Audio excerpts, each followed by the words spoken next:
So we'll move on to continuing thinking about therapeutic CMV themes. And I'm again very pleased to introduce Nicolette Graham, who's the senior pharmacist at Queensland Children's Hospital. And she is in fact our antimicrobial stewardship pharmacist.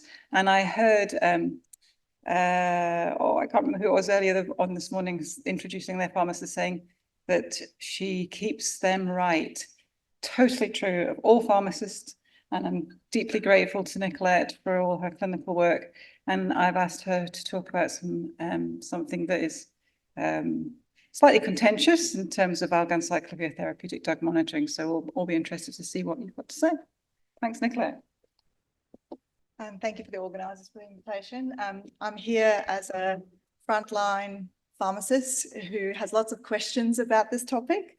I don't necessarily have the answers, but I'm hoping that you'll come on the journey with me and experience some of the questions we have, and hopefully someone either online or in the audience might have some answers. But yeah, looking forward to some of the exciting research that is coming in this space.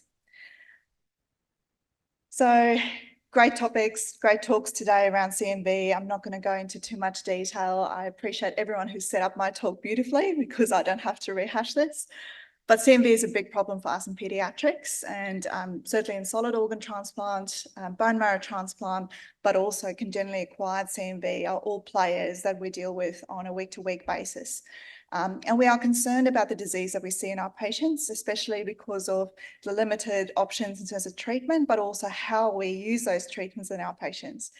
As many of my colleagues and my lecturers in the past have taught me, one size does not fit all when it comes to paediatrics, and certainly today is no exception as we work through.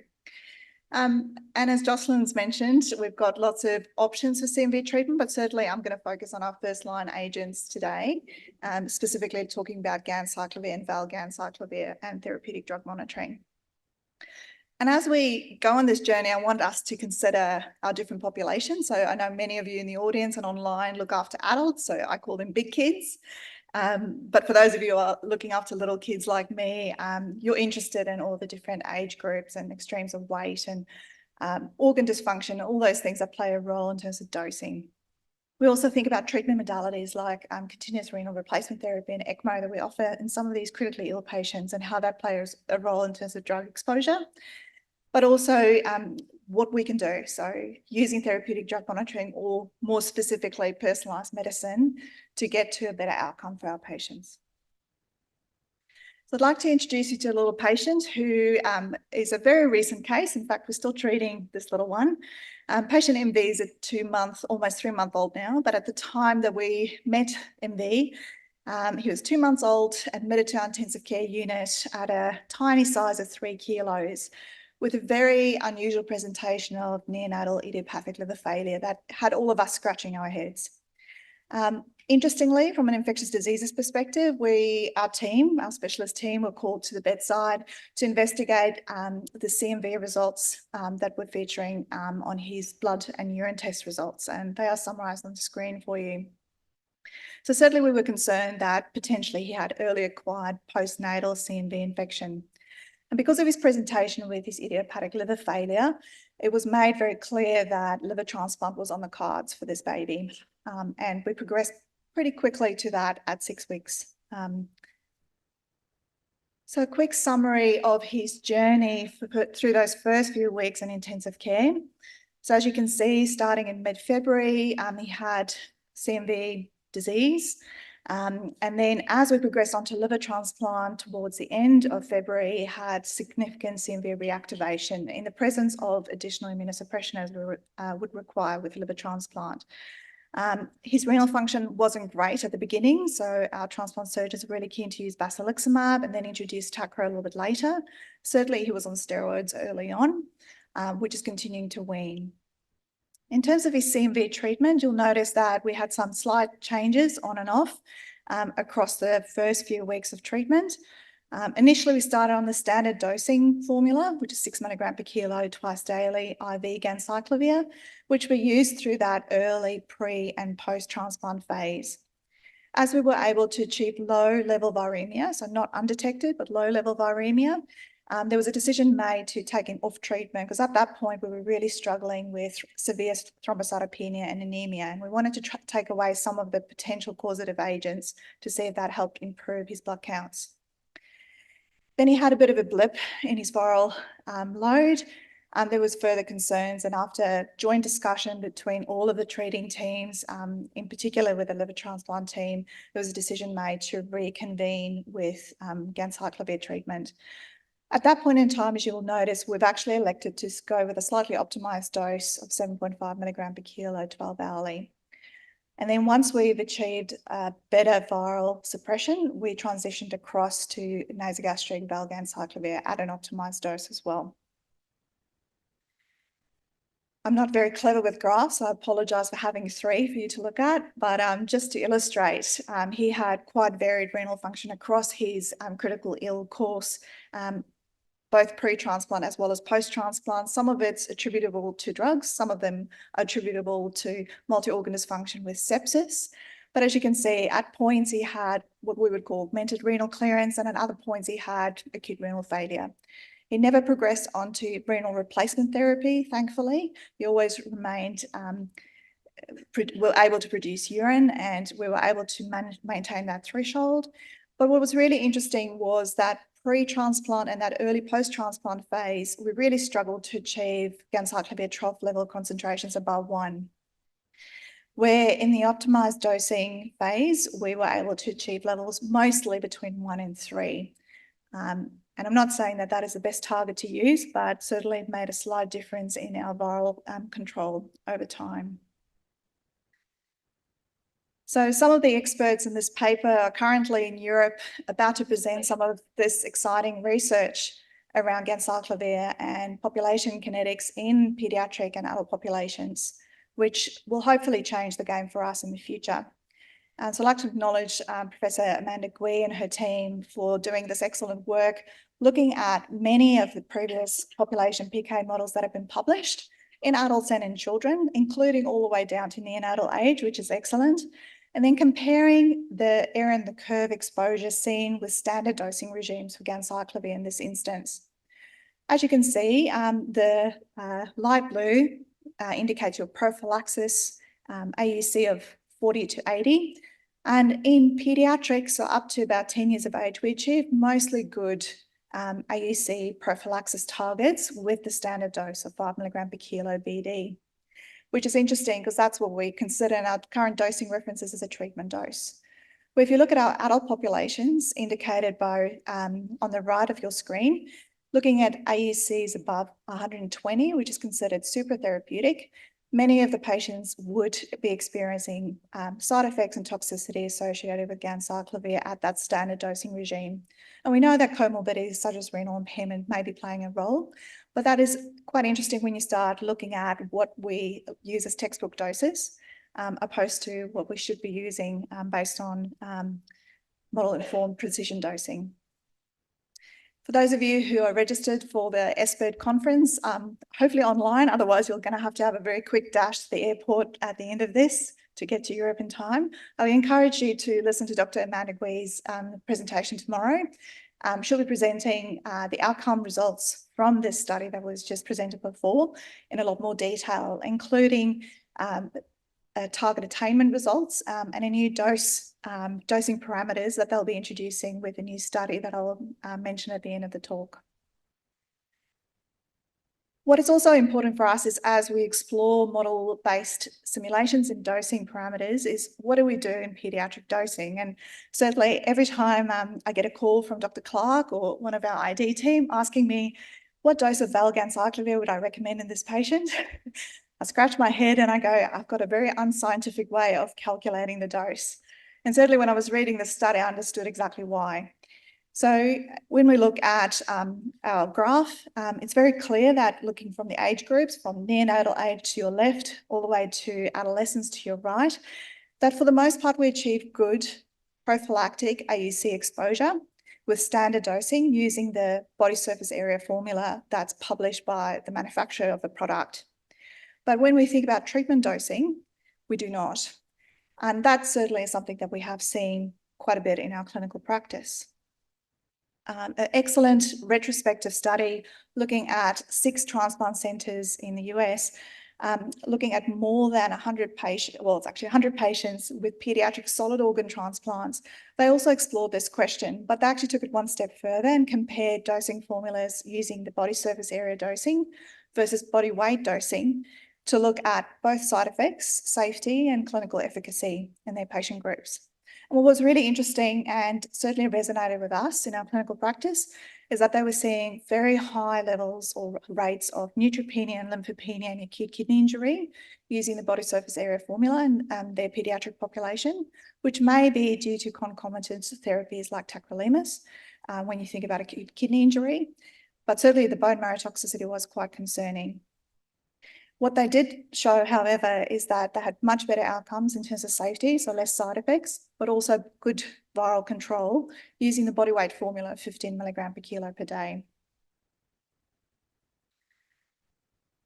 An adult study looking at a similar question, published by Brianna Ricci and her team a few years ago, looked at leukopenia, neutropenia, thrombocytopenia, and also viral control in adults and found similar concerns. What they have done, though, is looked at correlation of therapeutic drug monitoring levels, in this case, trough level monitoring with ganciclovir, and showed that it actually had no correlation with prediction for bone marrow toxicity as well as viral control, which makes it quite interesting because therapeutic drug monitoring for me as a pharmacist is something that's really important. And I'd like to think that for the most part, I can predict toxicity and efficacy using therapeutic drug monitoring, but I think the jury is still out when it comes to ganciclovir. For those of you who work in oncology and hematology, I'm just sharing a case. This is an 11-year-old boy that we looked after a few years ago. At the time, he was 17 months post bone marrow transplant.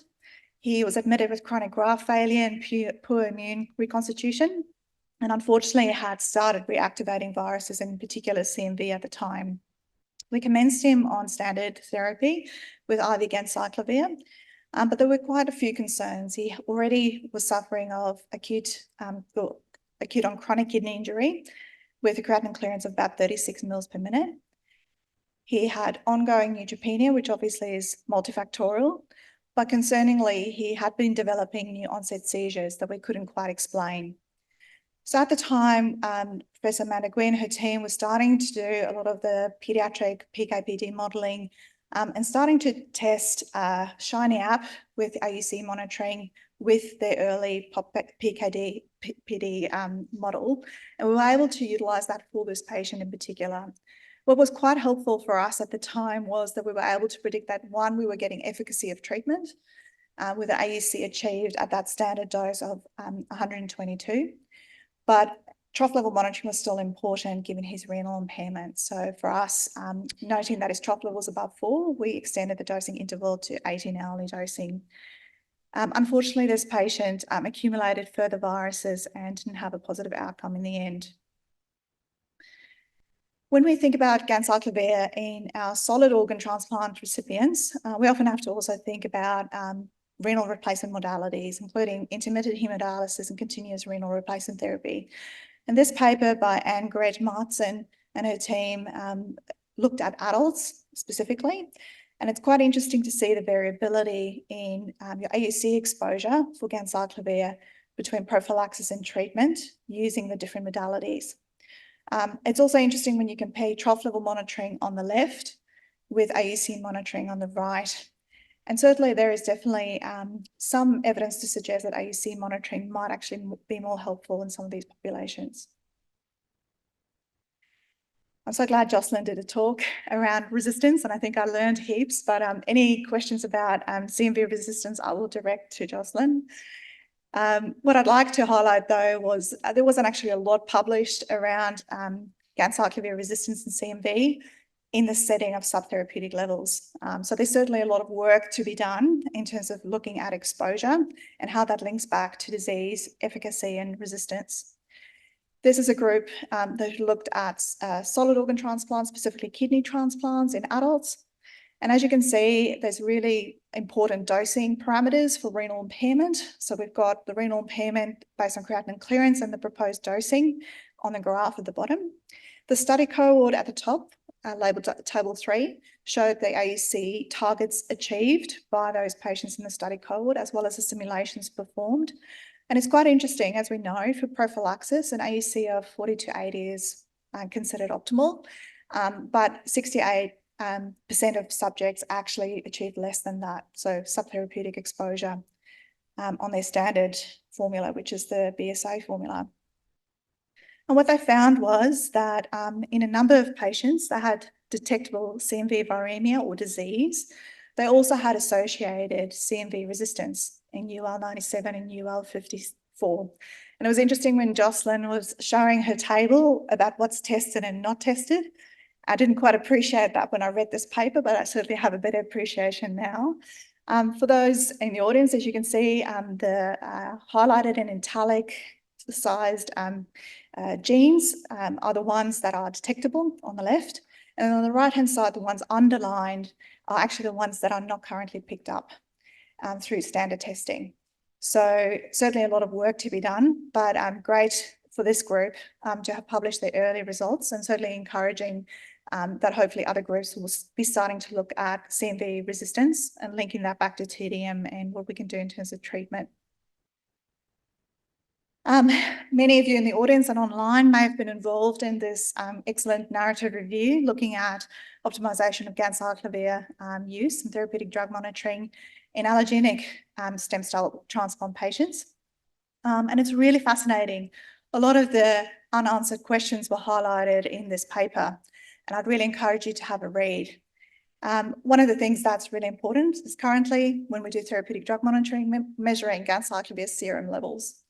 So the question is, how does that correlate to clinical efficacy when in fact we're looking at the phosphorylated ganciclovir intracellularly and the efficacy in terms of CMV disease? And what does the future look like if we need to think about, are those concentrations more important, and how do we predict those in our patients, or how can we do monitoring that would allow us to more accurately perform precision dosing in these patients? I think what's also important is some of the previous sessions talks that Crispin chaired talked about CMV-related T-cell therapies and the benefit of using that in combination with active treatment and how we do that better in our patient groups. And certainly it's exciting to see, and certainly as a hospital who gets to employ those therapies, it's exciting to see the benefits we are seeing in some of those patients who have had difficult to treat CMV disease. So what's coming? What's on the horizon? So Dr. Amanda Gwee and her team are looking at dose optimization against ganciclovir in the pediatric population, and the study is called ID Magic. So yes, we do definitely need a bit of magic when it comes to CMV disease in children. And this will be one of the first studies in pediatrics that will be looking specifically at toxicity, outcomes, and clinical benefits in patients and linking that back to therapeutic drug monitoring. There's some important information as part of the study that I wasn't able to share yet today because they will be presented tomorrow as part of ESPID. So I really encourage you to dial in for Professor Gwee's talk. But certainly our adult colleagues are right there with us in the trenches, so to speak, looking at PK models in adult patients and making sure that we are improving our dosing parameters. And I found this paper by Philip Selby and the team quite interesting, looking at different renal modalities and renal function, including measured renal clearance, providing some more specific induction dosing regimens and maintenance dosing regimens to help us get there quicker whilst employing therapeutic drug monitoring. So certainly encourage you to have a look at this paper as well. And for those of us who are not within Queensland, but living interstate, our Pathology Queensland team have done a fantastic job at giving us access to a whole range of antimicrobial assays, and that includes ganciclovir. So for those of you who don't have access to this yet in your state, definitely pick up the phone. The Pathology Queensland team are fantastic to work with, very supportive, provide a great service and good turnaround for test results. So in conclusion, the relationship between pharmacokinetic exposure and treatment efficacy and toxicity remains undefined for ganciclovir and valganciclovir. We think TDM can be useful, but we need to employ it in the right patient groups at the moment. And we need to think about what we measure and where we measure it. We need to think about how resistance plays a role and if there's better ways for us to predict toxicity in our patients and how we link that back to clinical outcomes. So kids are not little adults. Hopefully everyone knows that by now, but certainly our adult colleagues also have a steep job to be able to manage patients better as far as CMV and TDM goes with Valganciclovir. Thank you. Thanks, Nicolette. Excellent. And some really good literature there, and a nice walk through of all of those questions. And I think there's slightly more questions than answers sometimes with these things.